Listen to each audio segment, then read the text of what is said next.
Iran के president Ibrahim रईसी की जब से डेथ हुई है, उनकी वफ़ात हुई है, तो ईरान में तो मातम का माहौल है ही। साथ ही आसपास के जितने भी देश हैं, दुनिया भर के जितने भी ऐसे देश हैं जिनके साथ ईरान के रिश्ते ठीक-ठाक बने हुए थे या बैलेंस भी थे, इवन यूरोप के भी जैसे कि कुछ देश हैं, तो उन सभी ने ही दुःख ज़ाहिर किया इनकी डेथ के ऊपर। और कुछ ख़ास देशों में तो ईरान की ही तरह मातम भी मनाया जा रहा है अगले कुछ दिनों तक, जैसा कि सीरिया और लेबनान वगैरह से खबरें आई हैं। पाकिस्तान से भी खबर आ रही है कि उन्होंने एक दिन मातम का ऐलान किया है और झंडा वगैरह झुकाने का ऐलान किया है, तो इस तरह की खबरें दुनिया भर से आ रही हैं।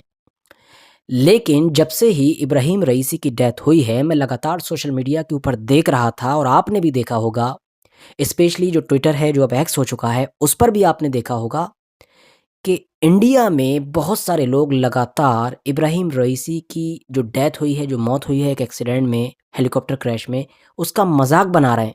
भद्दे-भद्दे कमेंट कर रहे हैं, अजीब-ओ-गरीब चुटकुलेबाज़ी कर रहे हैं और ये वही लोग हैं कि जिनके दिमाग में अकल के नाम पर सिर्फ़ गोबर भरा हुआ है। व्हाट्सएप यूनिवर्सिटी के अलावा कहीं से ज्ञान उठाते नहीं हैं, ज्ञान का सोर्स इनका सिर्फ़ और सिर्फ़ व्हाट्सएप यूनिवर्सिटी है। बस मुस्लिम नाम देख लिया कहीं पर, अपोज़ करना है, फ़ौरन डिसाइड कर लिया अरे मुस्लिम है तो अपोज़ ही करना, गलियाना है, जो भी करना है बस मुखालिफ बोलना है। कुछ पता ही नहीं है इन्हें। अब इन्हें कौन बताए कि सबसे पहले तो वो ईरान के राष्ट्रपति थे। कौन ईरान?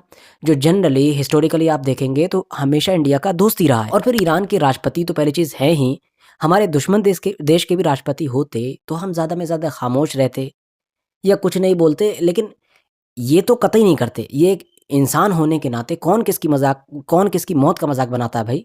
और फिर वो ईरान के राष्ट्रपति, जो मैंने बताया हिस्टोरिकली हमेशा से दोस्त रहा है इंडिया का। अब ईरान के तो राष्ट्रपति हैं ही, उसके अलावा आप एक और एंगल से देखिए कि जो खुद इब्राहिम रईसी साहब थे, वो पर्सनली भी इंडिया के बहुत ज़्यादा क्लोज़ थे।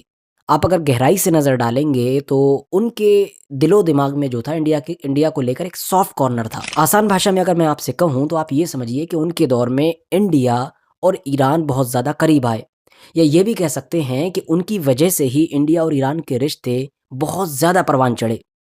जिसको देखकर आपको हैरानी होगी, अगर आप गहराई से पूरा उस चीज़ की छानबीन करेंगे तो आपको अंदाज़ा होगा कि कितना बदलाव आया इंडिया और ईरान के रिश्ते में सन 2021 से लेकर अब तक, यानी कि इब्राहिम रईसी के पूरे दौर के अंदर।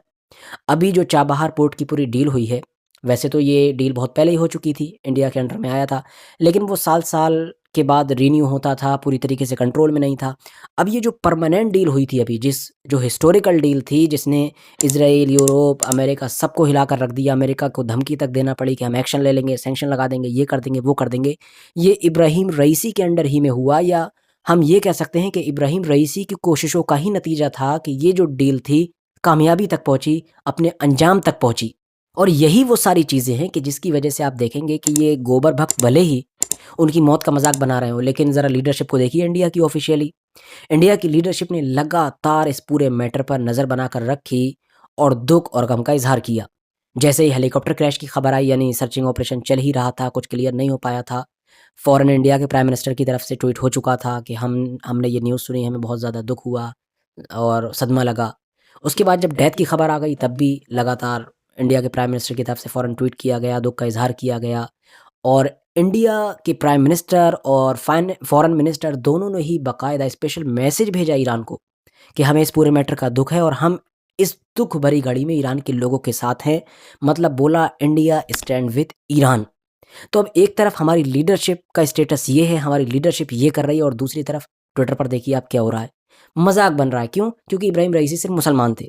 बाकी ये पता ही नहीं है कि ये इब्राहिम रईसी और ये ईरान ऐसे बहुत सारे बाकी देशों से बड़ा दोस्त है इंडिया का कि जो मुस्लिम नहीं है, लेकिन उनको अपोज़ करते हुए ये लोग आपको नहीं दिखेंगे। क्यों? क्योंकि उनका नाम फ़ारसी में नहीं है, उनका नाम उर्दू में नहीं है, उनका नाम अरबिक में नहीं है।